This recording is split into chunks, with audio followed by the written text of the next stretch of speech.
नमस्कार विद्यार्थी मित्रांनो, आत्तापर्यंतच्या काही लेक्चर्समध्ये आपण डेटा कशा पद्धतीनं कलेक्ट केला जातो, त्यानंतर कलेक्ट केलेला डेटा जो आहे तो कशा पद्धतीनं प्रेझेंट केला जातो हे एका टॉपिकमध्ये आपण शिकलेलो आहे. पहिला जो टॉपिक होता introduction to data, collection and presentation of data, ह्या टॉपिकमध्ये आपण या गोष्टी पाहिलेल्या आहेत. त्यानंतर दुसरा टॉपिक आपण शिकत असताना आत्तापर्यंत आपण मेजर्स ऑफ डिस्पर्शन कोणकोणती आहेत आणि त्या मेजर्स ऑफ सेंट्रल टेंडन्सी कोणकोणती आहेत आणि ते मेजर्स ऑफ सेंट्रल टेंडन्सी कशा पद्धतीने कॅल्क्युलेट केले जातात त्याची कॉम्प्युटेशनल प्रोसिजर आपण पाहिलेली आहे. म्हणजे आत्तापर्यंत आपण मेजर्स ऑफ सेंट्रल टेंडन्सी शिकलेलो आहोत टॉपिक नंबर 2मध्ये. आत्ता त्याच टॉपिक नंबर 2मध्ये आपण मेजर्स ऑफ डिस्पर्शन बघणार आहोत. यामध्ये आपण डिस्पर्शन म्हणजे काय आणि तो डिस्पर्शन ज्या मेजर्सवरून आपण सांगतो त्यांना आपण मेजर्स ऑफ डिस्पर्शन म्हणतो. ते कोणकोणते मेजर्स ऑफ डिस्पर्शन आहेत हे आपण बघणार आहोत. तर ज्या पद्धतीनं आपण मेजर्स ऑफ सेंट्रल टेंडन्सी शिकत असताना बघितलं की तुमच्या डेटाची कोणताही डेटा तुम्ही कोणत्याही मार्गाने तो कलेक्ट करा, त्या डेटाची जी टेंडन्सी असते एका सेंट्रल व्हॅल्यूभोवती गॅदर होण्याची, त्या टेंडन्सीला किंवा त्या प्रॉपर्टीला आपण सेंट्रल टेंडन्सी म्हणतो. त्याच पद्धतीनं जरी डेटा तुमचा त्या सेंट्रल व्हॅल्यूभोवती गॅदर होतोय अशी प्रॉपर्टी तो डेटा दाखवत असला तरीही तो डेटा किंवा त्या ज्या डेटा व्हॅल्यू आहेत त्या are not always equal to that central value. त्या सेंट्रल व्हॅल्यूच्या इक्वल त्या व्हॅल्यू असत नाहीत. त्या थोड्याफार काहीतरी त्यामध्ये फरक असतो, काहीतरी त्या वेगळ्या असतात तुमच्या सेंट्रल व्हॅल्यूपेक्षा. मग तो जो डिस्पर्स आहे, तो जो वेगळेपणा आहे, ती जी व्हेरिएबिलिटी आहे तुमच्या सेंट्रल व्हॅल्यू बरोबर असणारी इतर व्हॅल्यूंची variability, that variability or variation or disperse or scatteredness is nothing but the dispersion. म्हणजे तुम्ही एखादा डेटा सेट घेतला, त्या डेटा सेटचा तुम्हाला काहीतरी अरिथमॅटिक मीन मिळालेला आहे, याचा अर्थ तुमच्या ज्या डेटा व्हॅल्यू आहेत त्या डेटा व्हॅल्यू त्या अरिथमॅटिक मीनच्या भोवती लाय होत आहेत असं असेल तर मग त्या डेटा व्हॅल्यूज ह्या काय असतात, इक्वल असत नाहीत तुमच्या अरिथमॅटिक मीनच्या. त्या काहीतरी थोड्याफार फरकाने काय असतात, वेगवेगळ्या असू शकतात. हा जो वेगळेपणा आहे तुमच्या सेंट्रल व्हॅल्यूपेक्षा वेगळे असण्याची जी प्रॉपर्टी आहे इतर डेटा व्हॅल्यूज, त्या प्रॉपर्टीलाच आपण डिस्पर्शन म्हणतो. ही दुसऱ्या प्रकारची प्रॉपर्टी तुमचा डेटा दाखवत असतो. पहिली जी आहे ती सेंट्रल टेंडन्सी आणि दुसरं जे आहे ते डिस्पर्शन, त्याला आपण डिस्पर्शन म्हणतो. आणि हे डिस्पर्शनच्या मेजर्सवरून आपण सांगू शकतो की या डेटामध्ये या पद्धतीचा स्कॅटर्डनेस किंवा व्हेरिएशन आहे. That measures are known as a measures of dispersion. म्हणजे तुमचे अनेक असे तुम्हाला डेटा सेट बघायला मिळतील की जे डेटा सेटची टोटल सेम आहे, त्यामध्ये असणाऱ्या नंबर ऑफ व्हॅल्यूज सेम आहेत, त्यांचा अरिथमॅटिक मीन काढला तर तो अरिथमॅटिक मीन सिमिलर आहे. याचा अर्थ असा होत नाही की त्या सगळ्या डेटा व्हॅल्यू ज्या आहेत त्या किंवा तिन्ही डेटा सेट जे आहेत ते तिन्ही डेटा सेट इक्वल असतील, असं असत नाही. तर त्यामध्ये जे व्हेरिएशन असतं, जो स्कॅटर्डनेस असतो, डिस्पर्स असतो, दॅट इज डिनोटेड बाय और that can be find using the dispersion और मेजर्स ऑफ डिस्पर्शन. त्यालाच आपण डिस्पर्शन असं म्हणतो, त्या स्कॅटर्डनेसला. तर मग हा डिस्पर्शन जो आहे ते डिस्पर्शनमध्ये आपल्याला काय काय बघायचं आहे किंवा मेजर्स ऑफ डिस्पर्शनमध्ये आपल्याला कशाचा अभ्यास करायचा आहे. तर पहिली गोष्ट म्हणजे कन्सेप्ट ऑफ डिस्पर्शन, त्यानंतर absolute and relative measures of dispersion, त्यानंतर requirements of good measure of dispersion, त्यानंतर जे काही वेगवेगळे मेजर्स ऑफ डिस्पर्शन असं आहेत त्यापैकी पहिल्यांदा आपल्याला रेंज या मेजर ऑफ डिस्पर्शनबद्दल माहिती घ्यायची आहे, त्याची डेफिनेशन, त्याचा फॉर्म्युला, त्यानंतर कोइफिशियंट ऑफ रेंज कशी काढली जाते ते आपल्याला बघायचं आहे. त्यानंतर क्वार्टाईल डेव्हिएशन, त्यामध्ये सेमी इंटर क्वार्टाईल रेंज, त्याची डेफिनेशन, त्यानंतर कोइफिशियंट ऑफ क्वार्टाईल डेव्हिएशन, ह्या पण गोष्टी आपल्याला बघायच्या आहेत. त्यानंतर मीन डेव्हिएशन, त्याची डेफिनेशन, त्याचा कोइफिशियंट, त्याची मिनिमल प्रॉपर्टी, त्यानंतर मीन स्क्वेअर डेव्हिएशन, त्याची डेफिनेशन, त्याची मिनिमल प्रॉपर्टी, त्यानंतर व्हेरियन्स आणि स्टँडर्ड डेव्हिएशन, ह्या दोन गोष्टी आपल्याला बघायच्या आहेत, त्यांची डेफिनेशन, त्या व्हेरियन्स किंवा एसडीवरती होणारा effect of change of origin आणि स्केल,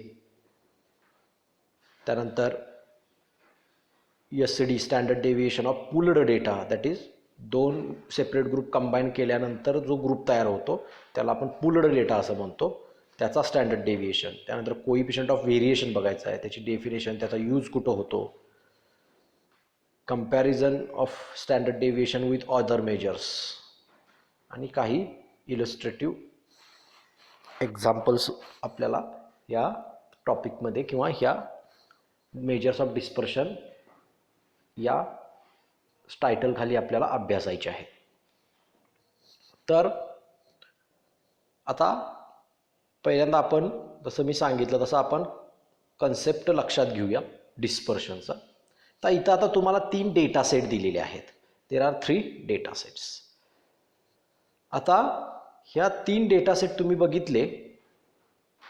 पहिला डेटा सेट 10, 20, 30, 40, 50, 60, 70, 80 आणि 90 अशा 9 व्हॅल्यू आहेत 10-10च्या फरकानंतर. त्यानंतर दुसरा जो डेटा सेट आहे तो 30, 35, 40, 45, 50, 55, 60, 65, 70 अशा पद्धतीनं तो आहे. त्यानंतर तिसरा डेटा सेट जो आहे तो 46, 47, 48, 49, 50, 51, 52, 53, 54 अशा पद्धतीनं तो आहे. हे 3 डेटा सेट वेगवेगळे आहेत. आता तुम्ही जर ह्या तिन्ही डेटा सेटचा मीन जर कॉम्प्यूट केला तर you will find the mean of each data set is 50. प्रत्येक डेटा सेटचा मीन जो आहे तो 50 असा आहे. जरी त्याच्या व्हॅल्यूज काय असल्या वेगवेगळ्या असल्या तरी तिन्ही डेटा सेटच्या व्हॅल्यू आपण बघितलेल्या आहेत, वेगवेगळ्या आहेत. पहिल्या डेटा सेटची 10 ते 90, नंतर 30 ते 70 आणि 46 ते 54 अशा पद्धतीने त्याचे व्हॅल्यू आहेत. तर आता ज्या वेळेला या तिन्ही डेटा सेटचा मीन हा 50 म्हणजे एकच आहे, इक्वल आहे असं असून सुद्धा तिन्ही डेटा सेट ज्या वेळेला वेगवेगळे आहेत असं लक्षात येतं आपल्या, त्यावेळेला आपल्याला एक गोष्ट लक्षात येते की तुमच्या डेटा सेटमध्ये जो वेगळेपणा आहे तो वेगळेपणा हा फक्त तुमच्या अरिथमॅटिक मीनवरून सांगता येत नाही किंवा arithmetic mean is not proper or sufficient to describe the data. म्हणजे तुम्हाला एखाद्या डेटाबद्दल डिस्क्रिप्शन हवं असेल, तो डेटाबद्दल माहिती करून घ्यायची असेल तर फक्त अरिथमॅटिक मीन हा माहीत असून तुम्हाला चालत नाही, तर तुम्हाला त्या डेटा सेटमधलं व्हेरिएशन पण लक्षात घ्यावं लागतं. म्हणजे फक्त तुम्ही जर अरिथमॅटिक मीनचा विचार केला तर ह्या तिन्ही डेटा सेटचा अरिथमॅटिक मीन जो आहे तो अरिथमॅटिक मीन कसा आहे, इक्वल आहे, सेम आहे. नंबर ऑफ व्हॅल्यूज त्यामध्ये पण सेम आहेत. याचा अर्थ तिन्ही डेटा सेट हे इक्वलच आहेत असं आपण कन्क्लुजन काढलं तर ते चुकीचं ठरेल. त्यामुळं त्या तिन्ही डेटा सेटची व्हेरिएबिलिटीसुद्धा तुम्हाला माहीत असणं गरजेचं आहे. जर तुम्हाला तिन्ही डेटा सेट माहीत व्हायचे असतील, पूर्ण त्याचं सगळ्या गोष्टी तुम्हाला माहीत करून घ्यायच्या असतील तर तुम्हाला त्यातली व्हेरिएबिलिटी पण लक्षात येणं महत्त्वाचं असतं. त्यामुळं This information regarding the variability of the data is not revealed by the measure of central tendency. So we go for the dispersion. As I have told you, the property which denotes extent to which the values are dispersed or scattered around the central value is called dispersion. मी अगोदर पण तुम्हाला जसं सांगितलं, dispersion म्हणजे काय, तर तुमच्या data सेटमधल्या central व्हॅल्यूच्या पासून तो डेटा व्हॅल्यू ज्या आहेत त्या किती डिस्पर्स झालेल्या आहेत किंवा किती त्यामध्ये व्हेरिएशन आहे, ही जी प्रॉपर्टी असते व्हेरिएशन असण्याची, that is dispersion. So dispersion is also known as spread, scatter or variability simply. अशा पद्धतीनं आपल्याला डिस्पर्शन म्हणजे काय हे लक्षात येऊ शकतं. मग मेजर्स ऑफ डिस्पर्शन म्हणजे काय, तर any mathematical expression used to measure variability of the values around the central value is called measure of dispersion. म्हणजे ज्या ज्या मॅथमॅटिकल एक्सप्रेशन किंवा फॉर्म्युल्यावरून तुम्हाला ती व्हेरिएबिलिटी मेजर करता येते डेटाची तुमच्या from the central value, that mathematical expression or formula is known as a measure of dispersion. Okay, so measure of dispersion provide a quantitative measure of the variability of values. Measure of dispersion is a distance along the scale of measurement. Therefore it is always a non-negative quantity. तुम्ही हे dispersion जे असतं ते म्हणजे मी तुम्हाला सांगितल्याप्रमाणे तुमच्या central व्हॅल्यूपासून तुमच्या इतर डेटा व्हॅल्यू किती अंतरावर आहेत थोडक्यात, किंवा त्यालाच आपण काय म्हणतो त्याचं व्हेरिएशन हे मोजत असतो, म्हणजे थोडक्यात ते डिस्टन्स मोजत असतो आपण. सो ते डिस्टन्स मोजत असल्या कारणानं तुमच्या मेजर्स ऑफ डिस्पर्शन जे असतात ते काय असतात, तुमचे ऑलवेज नॉन निगेटिव्ह क्वांटिटी असतात.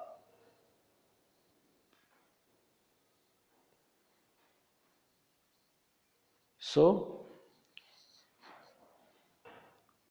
now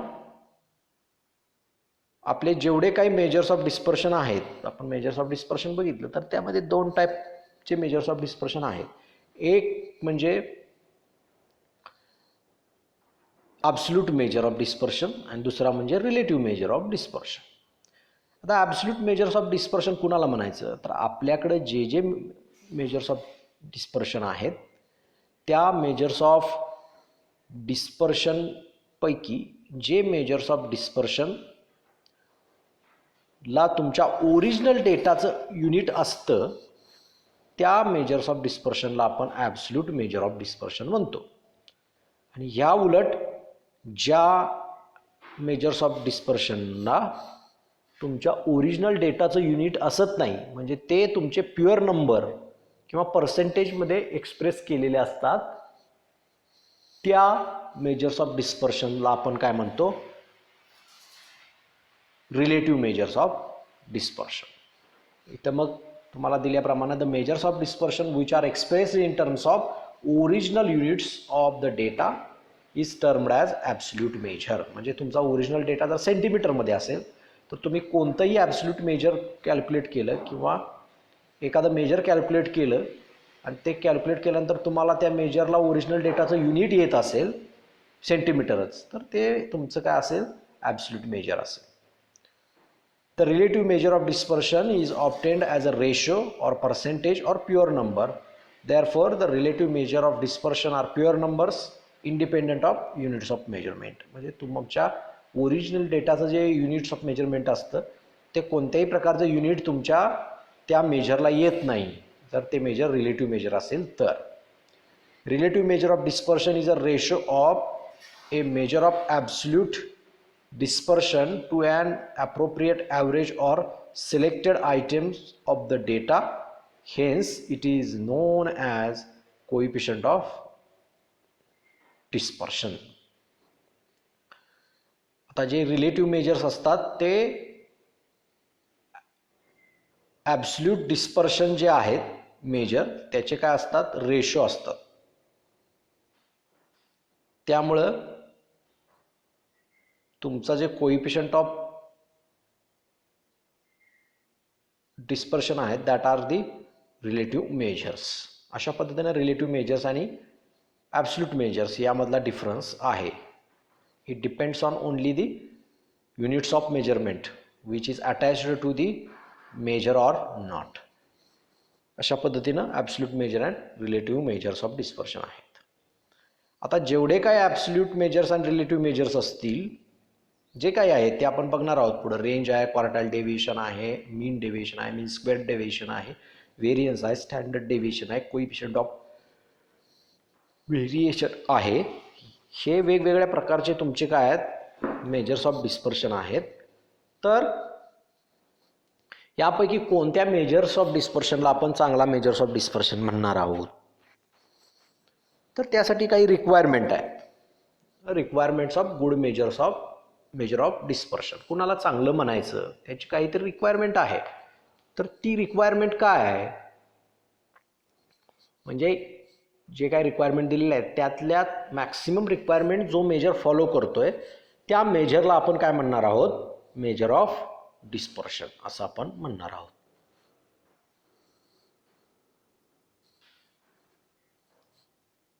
तर मग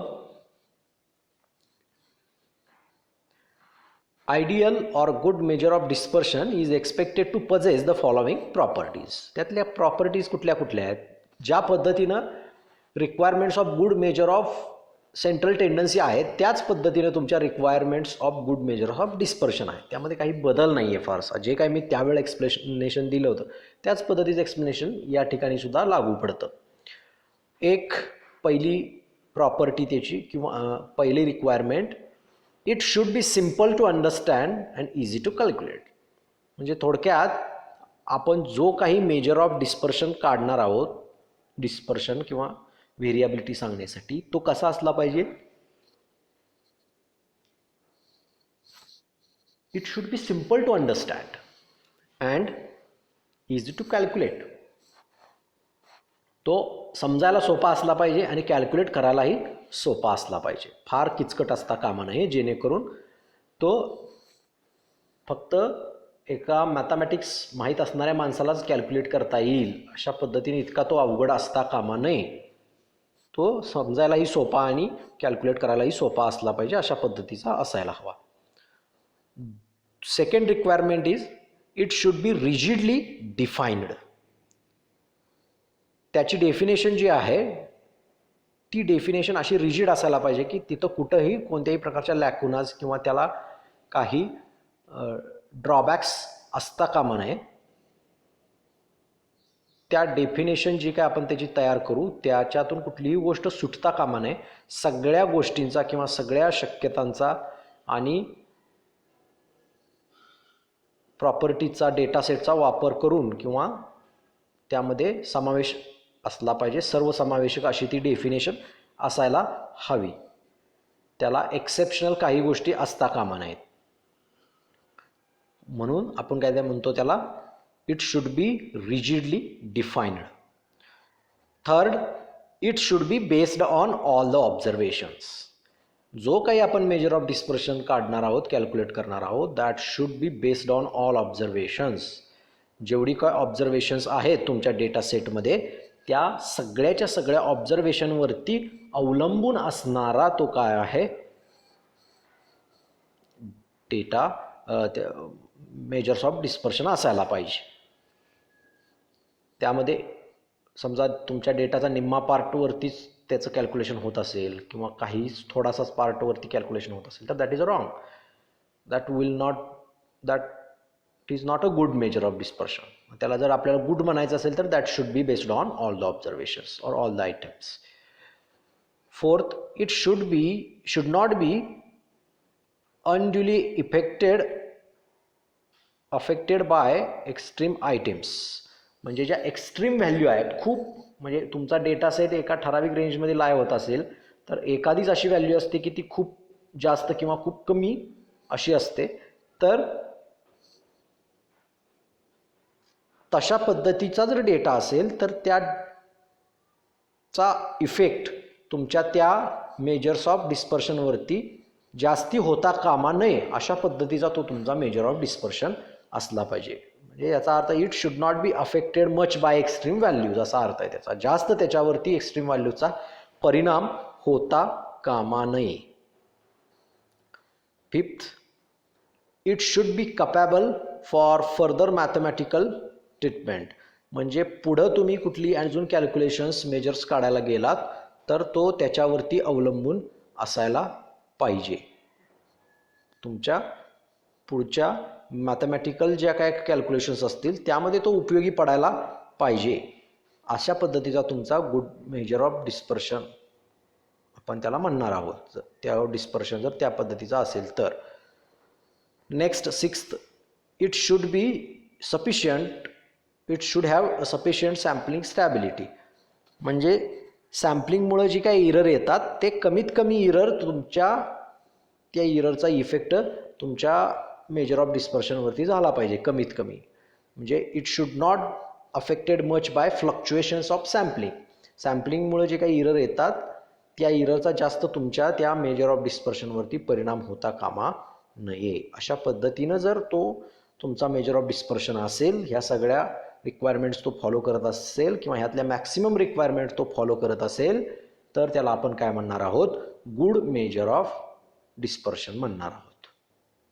Okay, so these are the requirements of good measure of dispersion and that are quite similar to the requirements of a good measure of central tendency.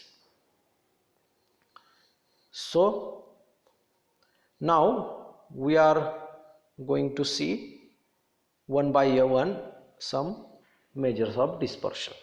आता एक एक आपण काय करणार आहोत, मेजर्स ऑफ डिस्पर्शन अभ्यासणार आहोत. आता इथं पहिला जो मेजर ऑफ डिस्पर्शन आहे त्याला आपण म्हणणार आहोत रेंज. आता रेंज हा एक सिंपल मेजर ऑफ डिस्पर्शन आहे आणि it is a absolute measure. म्हणजे ओरिजिनल डेटाचं युनिट त्याला अटॅच होतं किंवा ओरिजिनल डेटा तुमचा ज्या युनिटमध्ये आहे त्याच युनिटमध्ये तुमच्या रेंजचं युनिट असणार आहे. त्यामुळे त्याला आपण ॲब्सोल्यूट मेजर ऑफ डिस्पर्शन असं म्हणतो. So definition is it is defined as the difference between maximum and the minimum observation in the data. आता तो जो तुमचा डेटा असेल त्या डेटामधलं जे मॅक्सिमम ज्याची व्हॅल्यू आहे, मॅग्निट्यूड आहे ते ऑब्झर्वेशन वजा ज्याची मिनिमम सगळ्यात लहान व्हॅल्यू आहे ते ऑब्झर्वेशन, ह्या दोघांमधला जो डिफरन्स असेल that difference is nothing but the range आणि it is denoted by capital R. Capital R न काय होतं त्याला डिनोट केलं जातं. Thus if x1, x2 dot dot dot xn are n observations and if S and L are the smallest and largest observations respectively, then range is given by R is equal to L minus S. Largest observation minus smallest observation आपण केलं तर काय होईल, आपल्याला ती range जो आहे तो व्हेरिएशन कोएफिशियंट ऑफ ते त्या प्रकारचा आपल्याला काय मिळेल, मेजर ऑफ डिस्पर्शन मिळेल. आणि मग आता हा जो तुमचा मेजर ऑफ डिस्पर्शन आहे तो कसा आहे, ॲब्सोल्यूट मेजर ऑफ डिस्पर्शन आहे. मग आपल्याला ह्याला जर काय करायचं असेल, रिलेटिव्ह मेजर ऑफ डिस्पर्शनमध्ये कन्वर्ट करायचं असेल तर आपण कोएफिशियंट ऑफ रेंज कॅल्क्युलेट करतो. That is L minus S upon L plus S. Largest observation minus smallest observation divided by largest observation plus smallest observation. म्हणजे जरी L मायनस S याला काही unit असलं तरी L प्लस Sला पण तेच unit असणार आहे आणि त्या दोन्ही युनिटचा आपण काय घेतोय, भागाकार घेतोय. त्यामुळे तो युनिटचा फॅक्टर जो आहे तो काय होतोय, कॅन्सल होतोय. आणि युनिटचा फॅक्टर कॅन्सल झाल्यामुळे काय होतंय, you are getting the pure number. तुम्हाला प्युअर नंबर मिळतोय ज्याला कोणतंही युनिट असत नाही, अशा पद्धतीचा प्युअर नंबर मिळतो. म्हणजे हा तुमचा काय झाला, रेंज. त्याचं आपण एक एक्झाम्पल बघूया जेणेकरून तुम्हाला ते पटदिशी लक्षात येईल रेंज कशी कॅल्क्युलेट केली जाते. It is a simple, quite simple. So example 1 here, find the value of range and its coefficient for the following data. आता हा जो डेटा तुम्हाला दिलेला आहे हा डेटा कसा आहे, इंडिव्हिज्युअल सिरीज ऑफ ऑब्झर्वेशन म्हणजे अनग्रुप्ड डेटा किंवा त्याला रॉ डेटा असं सुद्धा म्हणतात. म्हणजे ज्या काही सगळ्या डेटा व्हॅल्यूज आहेत त्या सगळ्या data values are separated by the comma only. So here our data is 7, 9, 6, 8, 11, 10 and 4. If we will observe the data, we can find the largest observation here is 11 and smallest observation is 4. So range can be calculated is equal to L minus S, that is largest observation minus smallest observation. So 11 minus 4 that is equal to 7. अशा पद्धतीने तुम्हाला काय मिळेल, range मिळेल. आता त्याचे आपल्याला coefficient काढायचा आहे. तो coefficient of range is equal to L minus S upon L plus S. So 11 minus 4 upon 11 plus 4 that is equal to 7 upon 15 and that is equal to 0.47. So 0.47 is the coefficient of range. अशा पद्धतीने तुमचा data raw असेल, ungrouped असेल तर तुम्ही काय करू शकता, तुम्ही त्याचं मेजर ऑफ डिस्पर्शन रेंज जे आहे आणि त्याचा कोएफिशिएंट कॅल्क्युलेट करू शकता. Now we are going to see the second example when the data is in the form of grouped frequency distribution. Grouped frequency distribution असेल तुमचा डेटा सेट तर कशा पद्धतीचं काढू शकतो आपण मेजर्स ऑफ डिस्पर्शन जो आहे आपला रेंजचा तो. So calculate range and it's coefficient from the following distribution. Classes आणि फ्रिक्वेन्सीज आपल्याला दिलेले आहेत. आता इथं क्लासेस आणि फ्रिक्वेन्सी ज्या वेळेला दिले आहेत तर हे क्लासेस सगळे जे आहेत ते इन्क्लुझिव्ह क्लासेस एक्सक्लुझिव्ह क्लासेस आहेत. आता हे यामध्ये कॅल्क्युलेट करत असताना आपण काय करतो, जो हायेस्ट क्लास आहे त्याचं अप्पर लिमिट आणि जो लोएस्ट क्लास आहे त्याचं लोअर लिमिट या दोन गोष्टी गृहीत धरतो. L is nothing but the upper boundary of highest class and that is equal to 75 and S is equal to lower boundary of a lowest class and that is equal to 60 आणि मग त्यामधला आपण difference घेतो. So range is equal to L minus S that is equal to 75 minus 60 and that is equal to 15.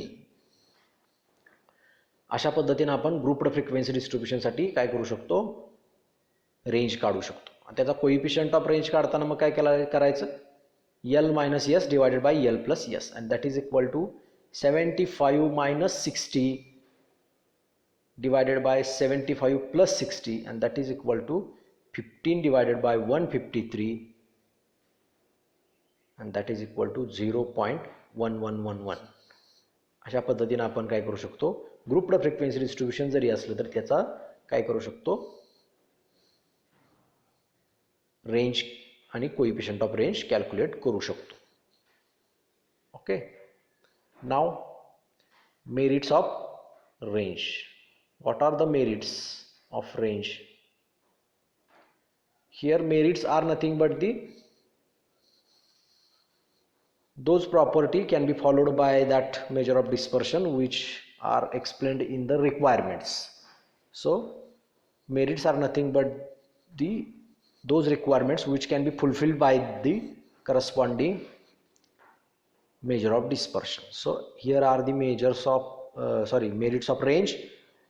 First merit is, it is a simple to understand and easy to calculate also. It is a simple to understand and easy to calculate. तो समजायलाही सोपा आहे आणि calculate करायलाही सोपा आहे. कोणीही त्याला कॅल्क्युलेट पटदिशी करू शकतो. Third, in certain types of problems like quality control, weather forecast, share price analysis etcetera, range is most widely used. म्हणजे ह्याचा अर्थ फर्दर मॅथमॅटिकल ट्रीटमेंट ज्याला आपण म्हणतो ती त्या फर्दर मॅथमॅटिकल ट्रीटमेंटमध्ये तो काय आहे, यूजफुल आहे. So these are the merits of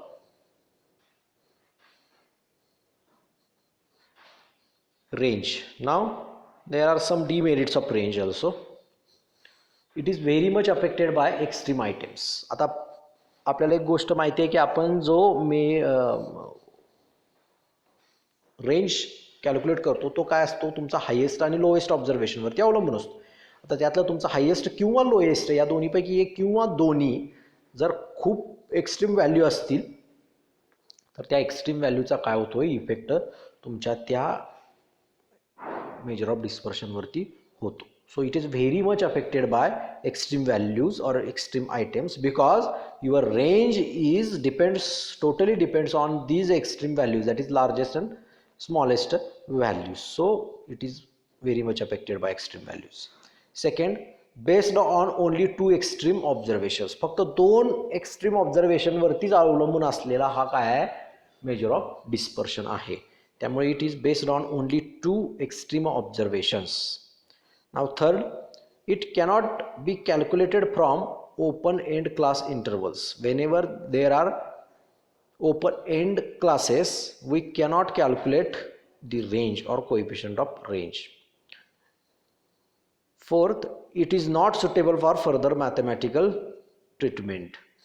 जास्त त्याचा काय होत नाही, यूज होत नाही. दुसऱ्या एखादं एक्सप्रेशन तयार करायचं झालं रेंजवरती आधारित तर त्याचा कुठेही उपयोग होत नाही.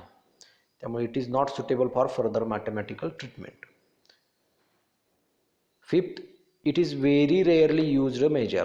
फार रेअर प्रमाणात त्याचा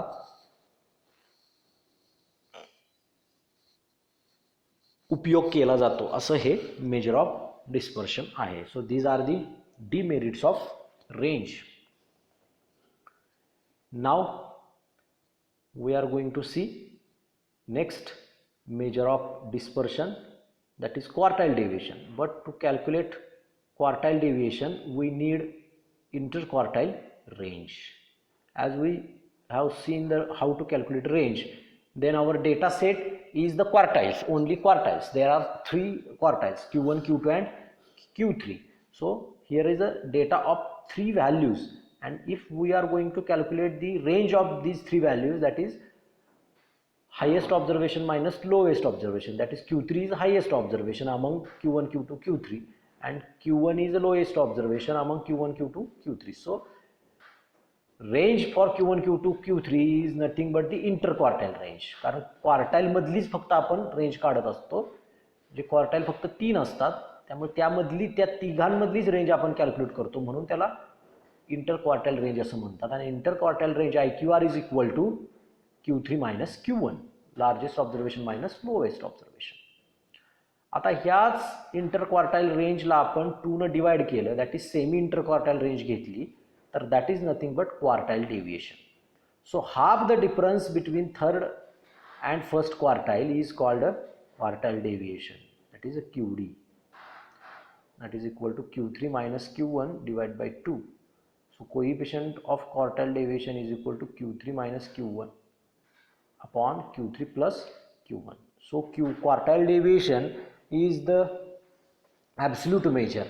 So for the proper comparison between two data set we need a relative measure. So its coefficient, that is coefficient of quartile deviation, is equal to q3 minus q1 upon q3 plus q1.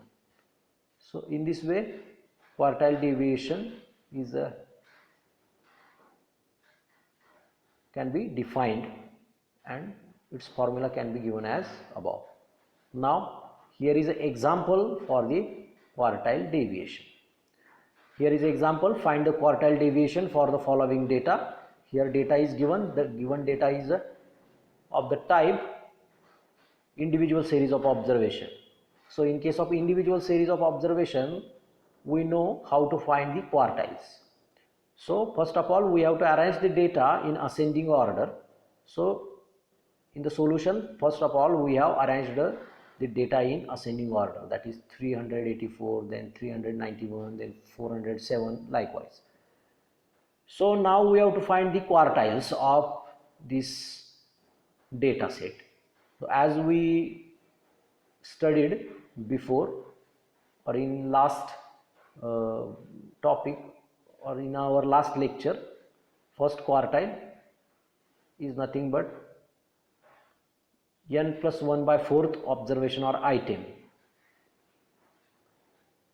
So here n, that is number of values, is 10.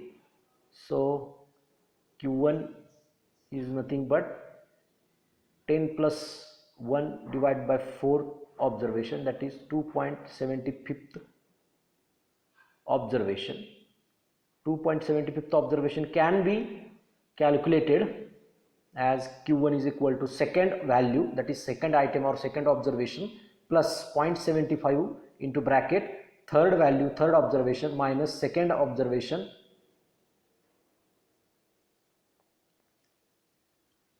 and that is second observation is 391 plus 0.75 into third observation is 407 minus 391, that is second observation. So if we calculate this, and we can get 391 plus 12, that is 403. So 403 is a q1, first quartile.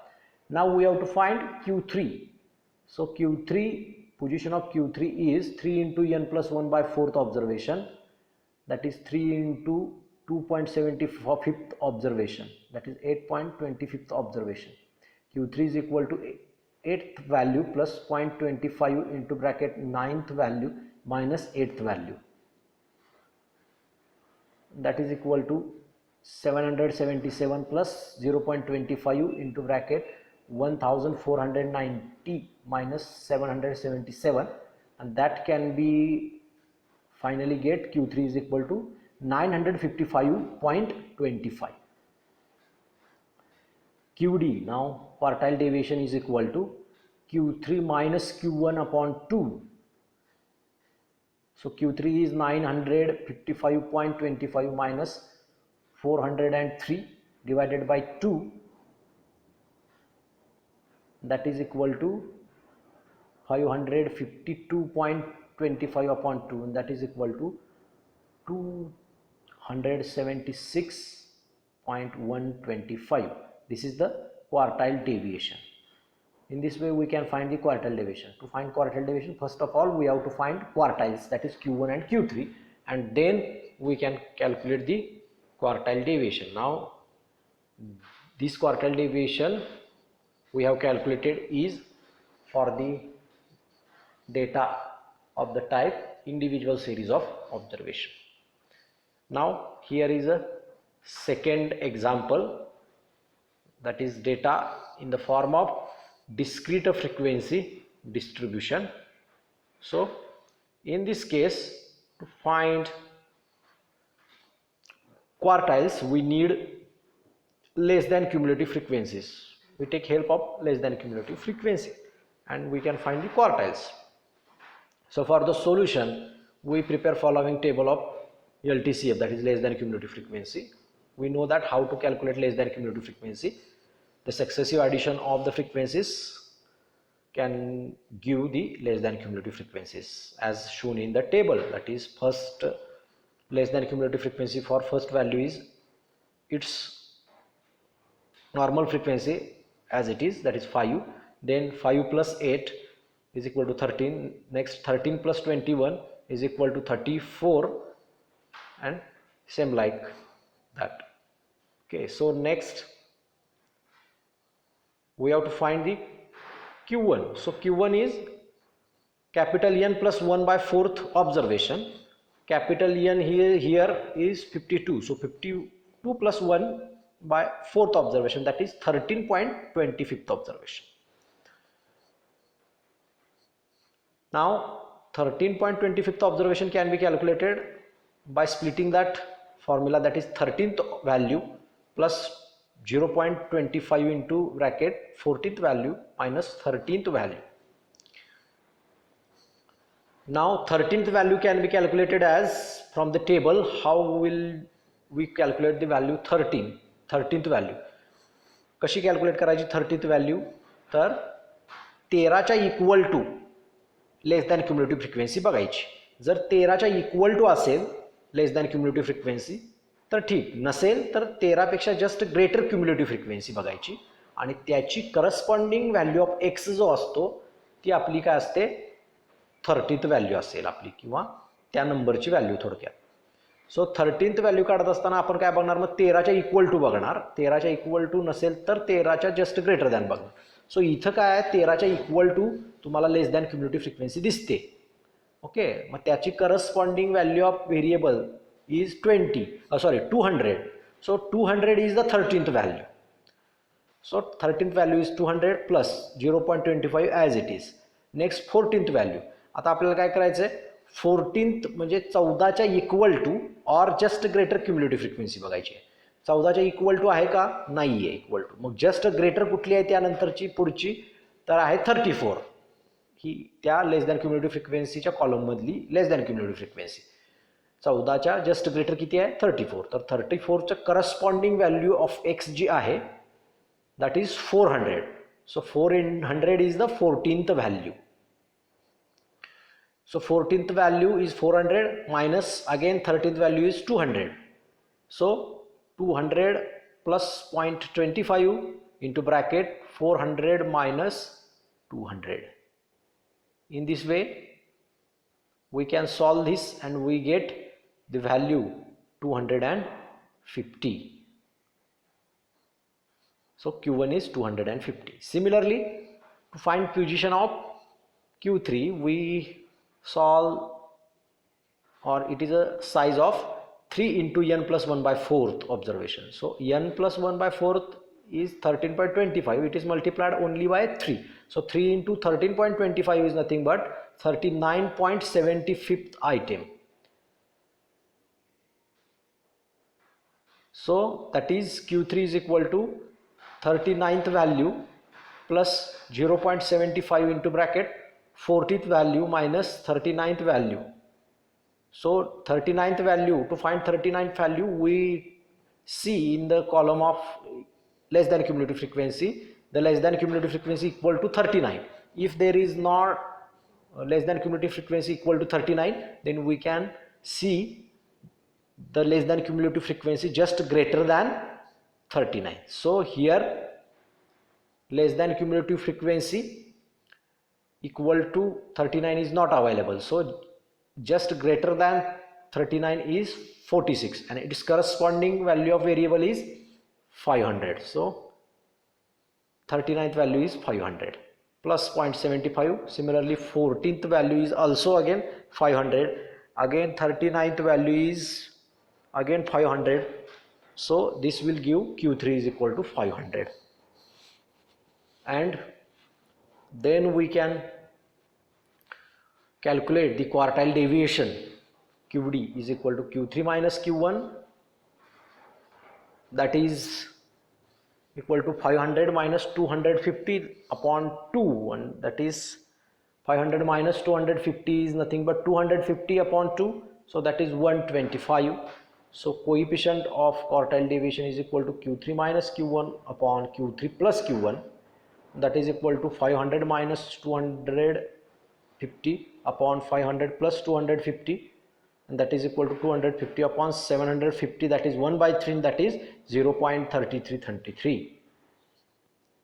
In this way we have find the quartile deviation for grouped frequency, discrete frequency distribution. Now we are going to see the merits of quartile deviation and demerits of quartile deviation. Which of the requirements given in the for the good measure of dispersion is followed by quartile deviation are the merits of the quartile deviation. So it is a simple to understand and easy to calculate. It is not affected by extreme values since we use the quartiles. If there are some extreme values, then position will not get changed of Q1 and Q3. So it is not much affected by the extreme values. Third, it can be computed for the data with open-end classes also. So you can also find these quartile deviation for open-end classes. Next, third, demerits of quartile deviation. It is not based on all observations. it is based on two positional values Q1 and Q3, means that it ignore the extreme 50% of the items. Q1 च्या खाली जो 25% data असतो आणि Q3 च्या पुढे जो 25% data असतो त्याचा विचार न करताच काय केला जातो, हा कॅल्क्युलेट केला जातो. त्यामुळे हा मेजर काय करतो, एक्स्ट्रीमचा दोन्ही साईडचा जो 50% डेटा असतो तो इग्नोर करतो, तो विचारात घेत नाही. म्हणजे it is not based on all the observations. Second, it is not capable for the further mathematical treatment. तो जो क्वार्टाइल डेविएशन आहे जो मेजर आपला, तो फारसा पुढं जी काय वेगवेगळे मेजर्स कॅल्क्युलेट केले जातात तर किंवा मॅथमॅटिकल कॅल्क्युलेशन्स असतात त्यामध्ये जास्त करून हा वापरला जात नाही. याचा अर्थ it is not used for further mathematical treatment or it is not capable for further mathematical treatment. So third, it is affected by sampling fluctuations. म्हणजे तुमच्या सॅम्पलिंगमुळे जे काही इरर येतात त्या इररचा इफेक्ट तुमच्या क्वार्टाइल डेविएशनवरती होत असतो. So these are the merits and demerits of quartile deviation. In the next lecture we will see some another measures of dispersion. So for today's lecture we are going to stop here. So thank you.